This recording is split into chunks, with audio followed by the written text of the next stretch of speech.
야곱과 에서는 쌍둥이였습니다.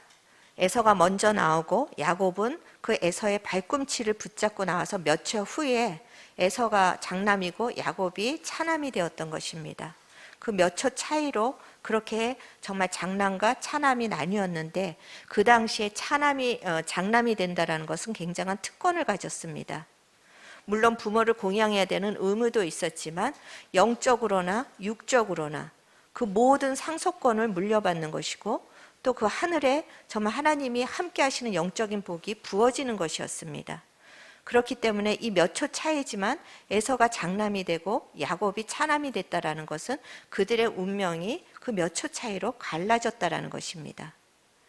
그런데 하나님께서는 이 에서와 야곱이 태어나기도 전에, 비록 야곱이 차남으로 태어날지라도 장자권은, 그 하늘의 축복은 그에게 임할 것이라고 예언을 하십니다. 그 당시의 문화로서는 상식적이지도 않고 이해가 되지 않는 이례적인 일인 것입니다. 그 이유에 대해서 로마서 9장 13절에서는 하나님께서 야곱을 사랑하시고 에서는 미워하셨다라고 그렇게 말씀을 하고 계시는 것입니다. 왜 야곱을 사랑하셨는지, 야곱이 에서보다 성품이 좋았던 것이 아닙니다. 태어나기도 전이었습니다. 그가 어떤 좋은 일을 하고 하나님의 마음에 합했을 때도 아니고 태어나기 전부터 야곱을 사랑하시기로 하나님이 선택을 하신 것입니다. 그러니 야곱이 태어나기 전부터 하나님의 이런 사랑을 받고 또 하나님의 특혜를 받았다면 그의 인생은 얼마나 다른 사람의 인생에 비해서 뛰어나야만 하겠습니까? 소위 요새 말로 금수저인 인생으로 태어난 것입니다. 그런데 그 하나님의 복을 그렇게 받고 특혜를 받은 야곱의 인생에 대해서 야곱은 자기 자신의 인생을 이렇게 평가하고 있습니다. 창세기 47장 9절에서 그는 내 나그네 길의 세월이 130년입니다. 어떤 한 곳에 정착하지 못하고 나그네로 산 것이 130년이라고 이야기를 하고 있습니다. 그리고 험악한 세월을 보냈나이다. 하나님의 특혜를 받고 하나님의 사랑을 받았으면 그 삶이 평탄한 것을 우리는 기대하는데, 우리의 기대와는 달리 그는 나그네를 삶을 정말 이리 떠돌고 저리 떠돌고 그리고 험악한 세월을 살았다. 평생 그는 쉼이 없고 세상에 보기에는 아무런 어떤 정말 뚜렷한 것도 없이 살아왔다라는 것입니다. 사람들이 종교를 믿을 때는 그 종교를 통하여서, 그 신을 통하여서 이 땅 가운데 우리가 무병무탈하고 형통한 삶을 살기 위해서 그 신을 찾는 것입니다. 우리가 예수를 믿을 때도 사실 우리도 똑같은 목적으로 예수를 믿기 시작했을 것입니다. 예수를 믿으면 이 땅에서 좀 편하게 살 수 있을까? 예수님을 믿으면 좀 이 땅에서 내 삶이 잘 풀릴까? 그런데 기대와는 달리 하나님께서는 자기가 택하고 자기를 사랑하는 자에게서 고난을 면제시켜 주시지 않습니다. 야곱의 인생이 하나님의 특혜를 받고 하나님의 사랑을 받은 인생인데, 야곱의 인생이 험악한 세월을 살았다라는 것을 대변하고 있습니다. 물론 야곱이 그 자기의 장자권을 속여서 받은 것은 잘못한 일입니다. 그 장자권을 자기가 빼앗고 에서를 속이고 아버지를 속이고, 그것은 반드시 잘못한 일이고 그 일로 인하여서 고난이 시작된 것도 사실입니다. 그렇지만 비록 잘못된 방법으로 야곱이 장자권을 취했다 할지라도 야곱이 장자권을 달라고 했습니까? 하나님이 주시겠다고 했습니다. 야곱이 에서 거를 억지로 빼앗은 것이 아니라 이미 자기 거라고 말씀하신 것을 자기가 가진 것입니다. 그리고 이삭은 지금 오늘 27장 보면은 눈이 어두워졌다고 합니다. 그가 육신의 눈은 어두워진 것뿐만이 아니라 영적인 눈이 어두워졌습니다. 그래서 분명히 이삭과 리브가에게 작은 자가 큰 자를 섬길 거라고 하나님이 분명히 말씀하셨는데도 불구하고 이삭은 야곱이 아닌 에서를 축복하려고 합니다. 하나님의 뜻을 거스린 것은 이삭입니다. 그러니 야곱이 그 장자권을 빼앗길까 봐 두려워지기 시작하고 그렇게 속이는 것이 되었던 것입니다. 더군다나 이 계획을 야곱이 짠 것도 아닙니다. 리브가가 주도해서 이 계획을 이삭을 속이자고 짠 것입니다. 리브가는 영적으로 이삭보다는 뛰어난 사람이었습니다. 비록 방법은 잘못됐을지라도 하나님이 야곱을 세우신 것을 알았기 때문에 지금 이삭이 에서를 축복하려고 하자 어떻게 해서든지 그것을 막아야만 했습니다. 당시에 부모가 자녀를 축복한다는 것은 지금과는 달랐습니다. 그냥 우리는 좋은 말로 축복하지만 당시에는 그 아버지가 아들을 축복할 때 그것은 그 아이들의 운명이 갈라지는 것이었습니다. 그리고 지금 이삭이 에서를 축복하려고 하는 것은 이 하나님이 정하신 뜻을 거스르면서 에서에게 장자의 축복권을 자기가 주려고 하는 잘못된 행위였던 것입니다. 이삭이 한 번 축복하면 더 이상 그것은 돌이킬 수가 없습니다. 그래서 지금 에서가 울며 불며 매달리는데도 더 이상 너에게 줄 축복이 없다고 이야기를 하는 것입니다. 야곱에게 축복을 했을 때 그것은 장자권에 대한 보증서와 같은 그런 축복인 것입니다. 그런데 정말 야곱이 이 일 이후로 도망자의 신세가 되어서 나그네 인생을 사는 것을 야곱의 입장에서는 참 억울했다 싶겠습니다. 이삭도 잘못하고 에서는 그 장자의 명분을 너무나도 함부로 여겨서 야곱에게 팥죽 한 그릇에 팔아버리고 리브가가 이 모든 것들을 조작했는데 야곱이 나그네 세월을 산 것이 야곱의 입장에서는 얼마나 억울했겠습니까? 차라리 하나님이 이렇게 야곱을 축복하시려면 몇 초 전에 야곱이 먼저 나오게 하셨으면 문제가 없었을 텐데 왜 하나님은 그 몇 초 상간에 야곱을 늦게 나오게 하시고서는 평생 그에게 빼앗은 자, 속인 자라는 타이틀을 달고 살게 하셨을까? 하나님이 로마서 9장 13절에서 야곱을 사랑한다라고 하셨는데 과연 하나님의 사랑을 우리가 이해할 수가 있겠습니까? 우리의 이성으로나 우리의 육신으로는 전혀 이해할 수도 없고 정말 받아들이기도 힘든 하나님의 사랑이고 하나님의 은혜입니다. 어쩌면 이 야곱은 우리의 인생과 가장 많이 닮았을 것 같습니다. 예수를 믿는 우리의 인생에 여전히 우리도 풀리지 않는 의문이 있습니다. 하나님이 과연 나를 사랑하시면, 하나님이 과연 나에게 은혜를 주시면 이런 일들은 왜 일어나고 있을까? 아마 한 번씩은, 아니 한 번이 아니라 너무나도 자주 그런 질문들이 있으셨을 것입니다. 하나님, 오늘 그 아브라함의 하나님, 이삭의 하나님, 그 아브라함과 이삭을 통해서 우리에게 믿는다라는 것이 무엇인지를 계시하신 것처럼 아브라함의 하나님, 이삭의 하나님, 야곱의 하나님이라고 말씀하시면서 이 야곱을 통하여서도 우리에게 믿음이라는 것이 과연 무엇이고 우리가 믿는 자가 되었다라는 것이 과연 무엇인가를 우리에게 본보기로 보여주고 계십니다.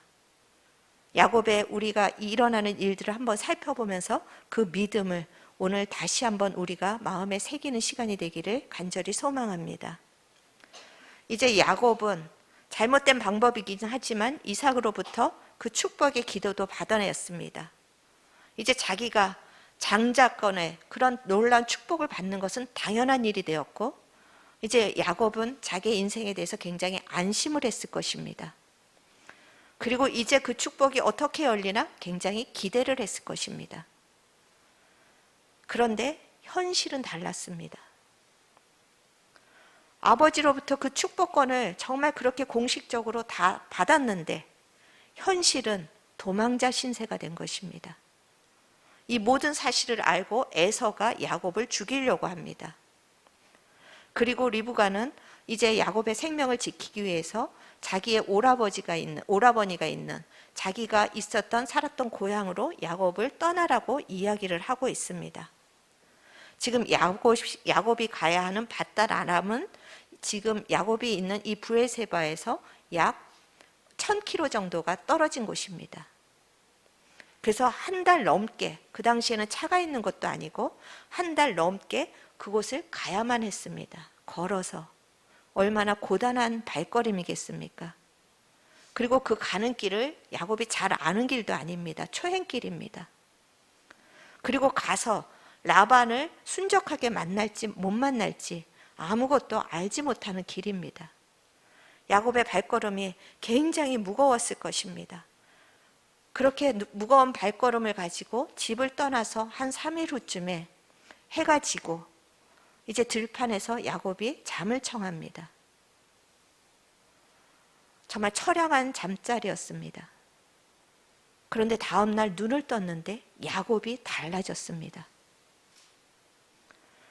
분명히 처량한 마음으로 잠자리에 들었는데 야곱의 마음이 달라졌던 것입니다. 그것을 잘 표현해 주고 있는 것이 29장 1절에 보면 야곱이 길을 떠나라는 표현이 있습니다.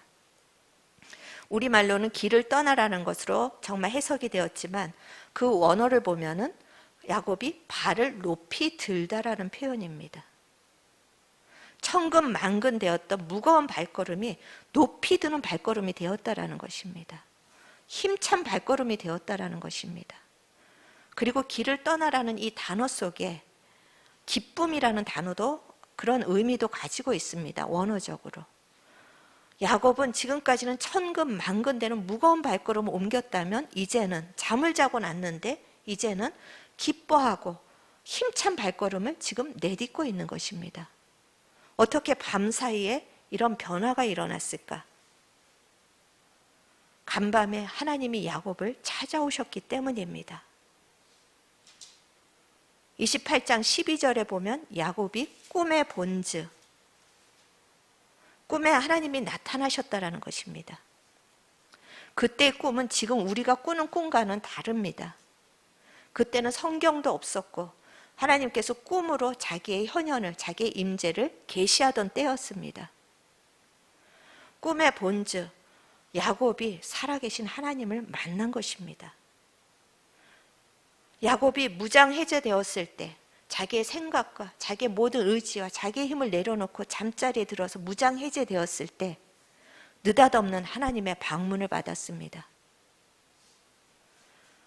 하늘의 문이 열리고 하나님의 약속과 축복이 야곱에게 마구 부어졌습니다.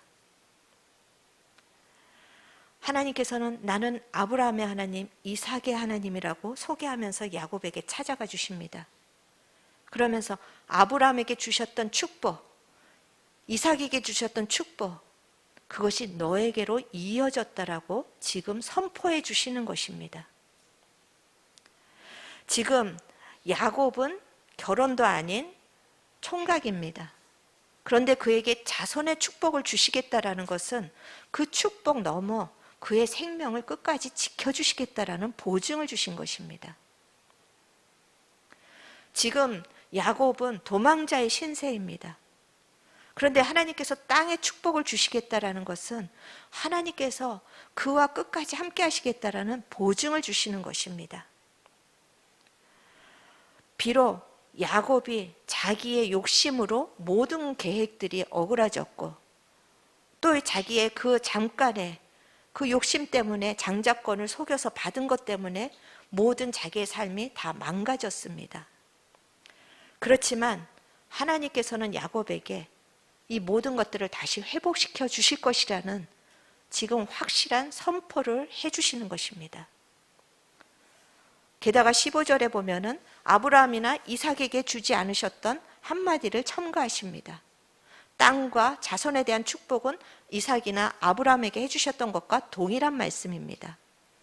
그런데 야곱에게 더 한 가지 약속을 주시는데 바로 15절에 내가 함께 할 것이고 떠나지 않을 것이라는 약속인 것입니다. 이 일이 확실하다라고 확신을 더해 주시는 것입니다. 야곱은 지금 이제 하나님을 만난 후에 그렇게 고백을 합니다. 과연 하나님께서 여기 계시는 것을, 여기 계시건을 내가 알지 못했다. 그 하나님이 야곱을 찾아오신 후에 그는 과연 하나님이 여기 계시거늘, 살아계신 하나님을 만났다라는 고백입니다. 그가 하나님을 몰랐던 자가 아닙니다. 3대째 신앙입니다. 그리고 아브라함에게 또 이삭에게 하나님이 어떤 분인지 너무나도 많이 듣고 알았습니다. 하지만 지금까지 하나님은 그냥 아브라함의 하나님이었고 이삭의 하나님이었고 그냥 배워서 아는 하나님이었던 것입니다. 그런데 하나님의 방문을 받고 나서 야곱은 과연 하나님이 여기 계시거늘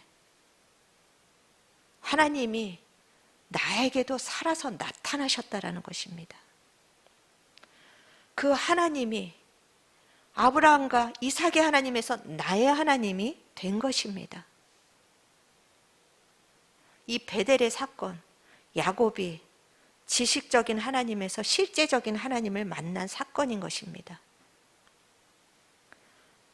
물론 야곱이 이 베델의 이 하나님을 만난 사건으로 그의 인생이 완성되지는 않았습니다.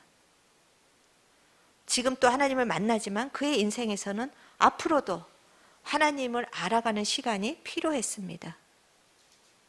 하지만 이 베델에서의 이 하나님을 만난 사건이 야곱의 이제 신앙의 출발점이 되는 것입니다.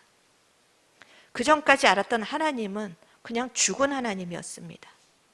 그냥 종이 호랑이처럼 박제된 하나님이었습니다. 이제서야 살아계신 하나님과 첫 신앙의 발걸음을 옮기고 있는 것입니다. 이 하나님을 경험한 후 정말 야곱은 여전히 약하여서 하나님께 조건적인 거래를 합니다. 이렇게 하나님이 확신을 더해 주시는데 하나님이 나를 이렇게 돌아오게 하시면 내가 이렇게 하겠다라고 조건적인 거래를 하고 있습니다.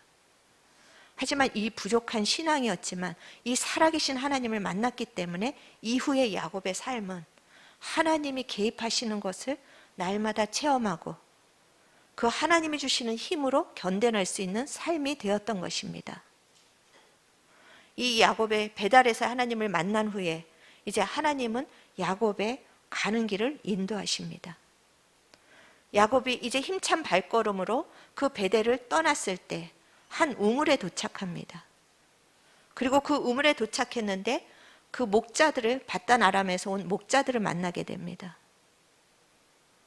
그리고 그 목자들이 또 우연히 라헬을 잘 알고 있고 라반의 집안을 잘 알고 있습니다. 그러면서 야곱에게 지금 라헬이 오고 있다고 하고 야곱이 라헬을 마주대게 됩니다. 얼굴도 몰랐던 라헬. 그 목자들을 통하여서 저가 내가 가려던 라반의 그 외삼촌의 딸이구나. 그것을 알게 되었다라는 것입니다. 29장 7절에 보면은 지금 목동들이 이 우물에 모인 거, 라헬이 우물에 온 거는 일상적인 일이 아니었습니다. 지금은 양떼를 먹일 때가 아니라고 표현이 되어 있습니다. 목동들이 지금 우물에 올 시간이 아니었던 것입니다. 그런데 야곱의 인생에 함께 하시겠다고 하신 하나님께서 여호와 이레 또 이 목동들을 만나게 하시고 라헬을 만나게 하셔서 야곱이 그 외삼촌의 집으로 가는 길을 안전하게 인도하십니다. 야곱은 여기서 또 하나님을 체험했을 것입니다. 과연 하나님이 여기 계시거늘. 세상 사람들은 이런 것을 우연이라고 합니다.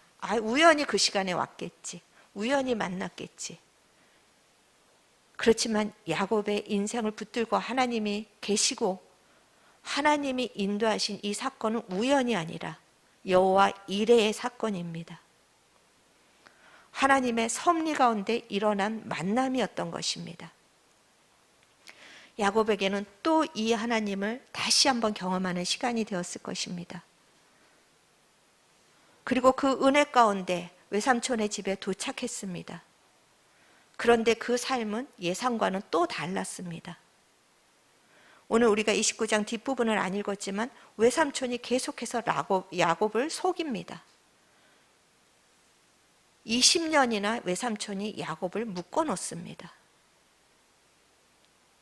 야곱은 지금 라헬을 사랑해서 라헬과 결혼하기 위해서 7년을 봉사하는데 그 외삼촌은 라헬을 야곱의 아내로 준 것이 아니라 그 언니 레아를 야곱의 아내로 줍니다. 그래서 야곱이 불평을 합니다. 내가 7년이나 이렇게 섬겼거늘. 그런데 라반이 우리 이곳에서의 문화는 언니부터 가야 된다. 그러니 또 7년을 섬기라. 그렇게 속아서 14년을 섬깁니다. 그리고 또 6년을. 그래서 야곱은 31장 41절에서부터 42절에 보면 외삼촌이 번번이 속이는 고달픈 삶을 살았다라고 고백을 합니다. 외삼촌이 나를 번번이 속였지만, 그렇지만 나와 함께 계시지 아니하셨더라면, 하나님이 나와 함께 계시지 아니하셨더라면 내 이 하나님께서 빈손으로 돌려보내셨을 텐데, 외삼촌은 나를 착취하고 나를 속였지만 하나님이 함께 하셔서 내가 이렇게 풍성하게 됐다라고 고백을 하는 것입니다. 야곱이 어떤 자입니까? 내 것은 수단 방법을 가리지 않고 찾아서 정말 자기 것으로 만들어야지만 직성이 풀리는 자였습니다. 그리고 감각적으로 예쁜 라헬을 자기 아내로 취하기 위해서 14년을 종로를 타는 것을 마다하지 않았던 감각적인 사람이었습니다. 그런 야곱이 20년 동안 성실하게 인내하면서 그 시간을 견딥니다. 하나님이 함께 하시는 것을 알았기 때문입니다. 그리고 31장 13절에 보면은 하나님께서는 자신이 또 야곱이 필요할 때, 야곱이 위기에 있을 때, 그 외삼촌의 가족들이 야곱을 미워하고 야곱을 더 힘들게 할 때 또 나타나십니다. 그런데 그냥 나타나시는 것이 아니라 베델의 하나님이라고 소개하시면서 나타나십니다. 그리고 35장 3절에 보면 야곱의 가족들이 다 몰살될 최대의 위기 가운데 처합니다. 이제 사방으로부터 이제 야곱의 가족들이 추격을 당하고 죽음을 당할 위기 가운데서 야곱은 베델로 올라가자. 가족들을 데리고 베델로 올라갑니다. 이 베델에서의 첫 경험, 이것이 야곱의 신앙에 굉장한 디딤돌이 되고 야곱의 신앙에 뛰어넘을 수 있는, 돌파할 수 있는 첫 시금석이 된 것입니다. 여러분에게는 베델의 경험이 있습니까? 여러분은 살아계신 하나님과의 경험이 있으십니까? 기독교는 지식의 종교가 아닙니다. 체험의 종교입니다. 그래서 인격적으로 만났다라고 표현을 하는 것입니다. 눈에 보이지 않는 하나님인데 인격적으로 만났다라는 것은 생생한 베델의 경험이 있는 것입니다. 생생하게 하나님이 살아계셔서 나를 찾아와 주시고 나의 인생을 바꾸셨다라는 그 고백이 있는 것이 베델인 것입니다. 만약에 이 경험이 없다면 신앙생활은 굉장히 무거울 것입니다. 이 경험이 없으면 신앙생활은 가다 지겹고 지치고 그저 습관과 매너리즘에 빠질 뿐일 것입니다. 우리에게 이 베델의 경험, 이것이 신앙의 출발이 되기를 간절히 축원합니다. 야곱은 살펴본 것처럼 인품이 훌륭한 자가 아니었습니다. 그는 집착이 있던 자입니다. 자기 것은 움켜져야지만 마음이 풀리는 자였습니다. 그리고 감각적인 사람이었습니다. 성품뿐만이 아니라 그는 세상에서도 뛰어난 것이 없습니다. 그래서 그의 말년에 그 기근이 들어서 먹을 것이 없어서 애굽이라는 그 강대국에 가서 빌부터 살라고 고향을 떠나게 됩니다. 그리고 아들 하나 잘 둬서, 요셉이라는 아들 하나 잘 둬서 그래도 그냥 먹을 것이 있는 그런 아무 보잘것없는 인생입니다. 세상의 조건으로 볼 때는 정말 별 볼 일 없다라는 표현이 맞을 것입니다. 그런 야곱을 통해서 하나님께서 우리에게 말씀하시고자 하는 것이 무엇이겠습니까? 믿음이란 세상의 조건을 초월하는 것입니다. 믿음이란 보이는 것으로 행하는 것이 아니라 보이지 않는 세계를 향해서 행하는 것이 믿음이라는 것입니다. 야곱은 세상으로는 가진 것이 없었지만, 인품도 그렇게 훌륭한 것 같지는 않았지만 그는 영적인 거장이었습니다. 47장 창세기 10절 한번 우리 같이 읽어보시겠습니다. 야곱이 바로에게 축복하고 그 앞에서 나오니라. 지금 이 상황은 야곱이 바로에게 그 애굽에 가서 먹을 것을 얻어먹으려고 간 상황에서 이제 요셉이 우리 아버지가 왔습니다 하고 바로 왕에게 소개를 합니다. 정말 한 명의 정말 보잘것없고 정말 속된 말로 빌어먹으려고 왔던 사람이 이 세상의 강대국의 왕 앞에 섰는데 그를 축복한 것입니다. 이게 영적인 당당함인 것입니다. 바로 앞에서 위축된 것이 아니라 그는 하나님의 이름으로 축복하고 나옵니다. 하나님 우리에게 우리가 이런 존재라는 것을 말씀하고 계십니다. 우리가 지금 비록 세상으로 부족한 것이 있을지라도, 아직 인품으로 너무나 부족할지라도 우리에게는 이 영적인 거장으로의 부르심이 있는 것입니다. 그래서 로마서 9장 11절 같이 한번 읽어보시겠습니다. 그 자식들이 아직 나지도 아니하고 무슨 선이나 악을 행하지 아니한 때에 택하심을 따라 되는 하나님의 뜻이 행위로 말미암지 않고 오직 부르신 이로 말미암아 서게 하려 하사. 인간의 조건 때문이 아니라 하나님의 부르심으로 말미암아서 야곱을 세우신다라는 것입니다. 야곱이 태어나기도 전에 하나님께서 계획하시고 그가 이 땅 가운데서 어떤 삶을 살았을지라도 마지막에는 하나님이 야곱을 세상의 왕 앞에 세우십니다. 그리고 세상의 왕을 축복하는 영적인 거장으로 세우십니다. 여러분, 세상 때문에 위축되지 마십시다. 내가 여전히 이것밖에 안 되는가 좌절하지 마십시다. 또 일어서십시오. 이것이 하나님이 우리에게 요구하시는 믿음이고, 우리가 그렇게 일어설 때 하나님 우리에게 이 믿음에 따라 영적인 권세를 부어주셨습니다. 그러기 위해서 우리에게 필요한 것, 하나님의 방문을 받는 것입니다. 꿈에 아무런 정말 그런 힘도 없이 무장해제돼서 자고 있는 야곱을 찾아오신 하나님의 방문이 그를 바꾸신 것입니다. 느닷없는 하나님의 방문, 예상치 못한 하나님의 방문, 이것을 부흥이라고 이야기합니다. 시대마다 부흥이 있을 때 그 시대는 방법이 없었습니다. 그 시대가 너무나도 어둡고 악해서 방법이 없었습니다. 그럴 때 하나님은 느닷없는 방문을 주시고 그 시대 속에 다시 하나님의 세우시는 일을 행하셨습니다.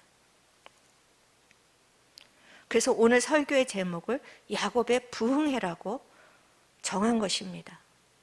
저희는 3주에 걸쳐서 이제 야곱의 부흥회를, 야곱은 오늘뿐만이 아니라 베델뿐만이 아니라 앞으로도 계속해서 하나님의 방문을 받습니다.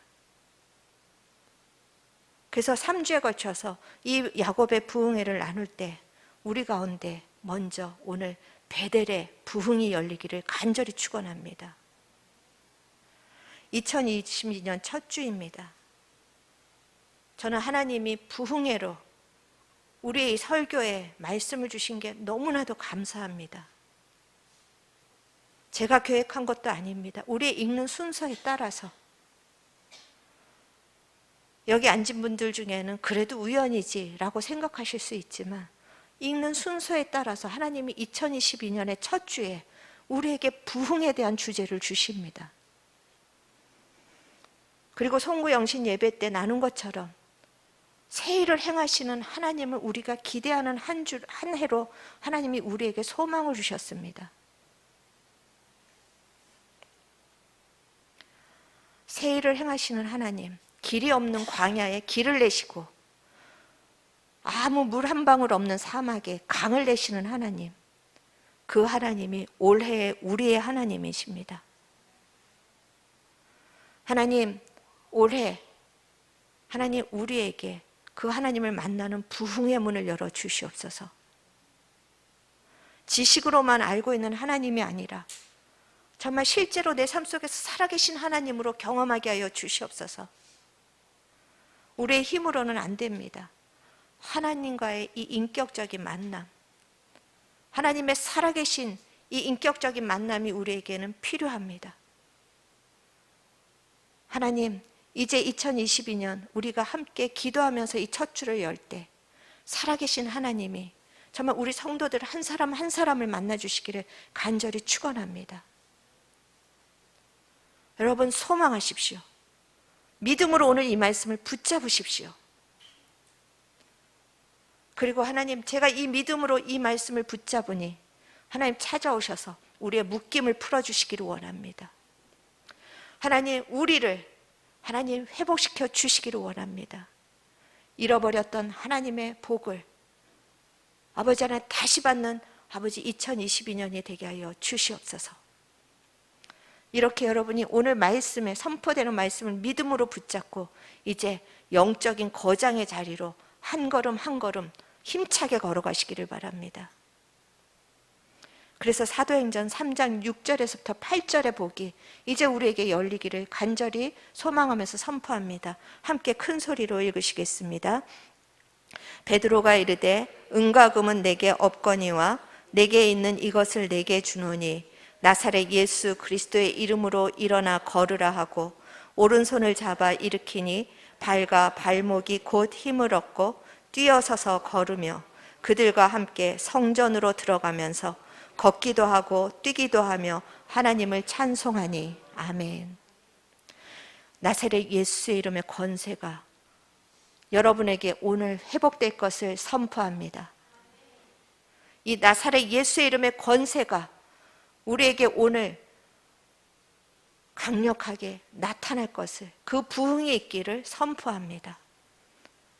그래서 여러분이 세상 가운데서 좌절하고 위축될 것이 아니라 나에게 근가원은 없을지라도, 나에게 물질은 없을지라도, 나에게 건강은 없을지라도, 나에게 지혜는 없을지라도 나사렛 예수의 이름으로 명할 때 여러분이 일어나는 복된 하나가 되기를 축복합니다. 여러분의 인생이 일어나고 여러분의 영이 일어나고 여러분의 가정이 일어나고 오늘도 안진뱅이 묶여있는 그 사람에게 그 사람의 인생을 근본적으로 바꿀 수 있는 생명의 역사가 일어나기를 간절히 축원합니다. 그래서 오늘부터 여러분 부흥을 구하십시오. 하나님, 베델의 부흥이 저에게도 있게 하여 주시옵소서. 베델의 부흥으로 하나님 저의 잠자고 있는 영혼들을 깨워 주시옵소서. 베델의 부흥으로 하나님 지식적인 나의 이 신앙을 깨트려 주시옵소서. 베델의 부흥으로 하나님, 내가 하나님의 예수 그리스도의 이름의 권세를 가진 영적인 거장으로 일어서게 하여 주시옵소서. 이것이 올 한 해 여러분의 기도의 제목과 또 이 기도대로 하나님이 일하시는 역사가 일어나기를 주님의 이름으로 축원합니다.